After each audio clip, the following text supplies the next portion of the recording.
সরকারি অনুমোদন ছাড়াই ৩ বছর ধরে চলছে সিরাজগঞ্জের কুতুবের চর মৎস্য আড়ত। প্রতিদিন গড়ে ২ কোটি টাকার মাছ বেচাকেনা হলেও সরকারের ১টি টাকাও রাজস্ব খাতে যুক্ত হচ্ছে না। উচ্চ আদালতে বিষয়টির নিষ্পত্তি না হওয়ায় কোনো ব্যবস্থা নিতে পারছে না স্থানীয় প্রশাসন। সিরাজগঞ্জ প্রতিনিধি আশরাফুল ইসলামের পাঠানো তথ্যচিত্রে বিস্তারিত জানাচ্ছেন সাকিব আল হাসান। AKS অর্জন করল গিনেস ওয়ার্ল্ড রেকর্ডস। AKS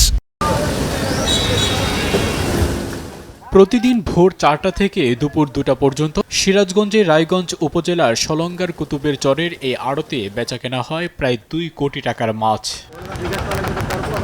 সরকারি অনুমোদন বা পেরিফেরি ছাড়াই গত ৩ বছর ধরে চলছে ৩ একর জমির উপর গড়ে ওঠা এই আড়ত। অভিযোগ রয়েছে, বিগত সরকারি সময় এলাকার কিছু প্রভাবশালী নেতা সরকারি জমি লিজ নিয়ে গড়ে তোলে এই আড়ত। জমির লিজ বাবদ এককালীন টাকা দেয়ায় আড়তের কোনো খাজনা দিচ্ছে না কর্তৃপক্ষ।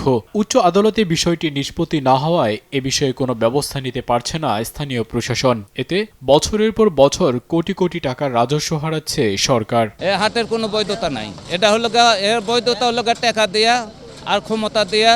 ওই আওয়ামী লীগের সময় এসে এই জায়গায় করছিল। ১-১.৫ কোটি সর্বনিম্ন, ২ কোটি এরকম লেনদেন, রেগুলার লেনদেন হয় এখানে। আর আপনার মাছ মোটামুটি আশেপাশে থেকে অনেক জায়গা থেকে মাছ আসছে। জমি লিজ নিয়ে আড়ত করায় সরকারকে কোনো রাজস্ব দেয়া হয় না বলছেন সমিতির এই সদস্য। জমি লিজ নিয়েছি ৩০,০০০ টাকা বিঘা নিয়ে আমরা আড়ত চালাইতেছি। সরকারের আমরা এই মধ্যে ট্যাক্স দিইনি, সরকারের জমি দিছি আমরা সরকারের মধ্যে ট্যাক্স দিইনি। উচ্চ আদালতে বিষয়টি নিষ্পত্তি না হওয়া পর্যন্ত অপেক্ষা করতে হবে বলছেন উপজেলা নির্বাহী কর্মকর্তা। এই কারণে এই বিষয়ে আমরা কোনো পদক্ষেপ নিচ্ছি না। আদালতের থেকে যেরকম নির্দেশনা আসে আমরা তারপরে পদক্ষেপ নিব। শুরু থেকে অনিয়মের সাথে জড়িতদের শাস্তির আওতায় আনার পাশাপাশি রাজস্ব ফাঁকি বন্ধে দ্রুত কার্যকর ব্যবস্থা নেওয়ার দাবি সচেতন মহলের।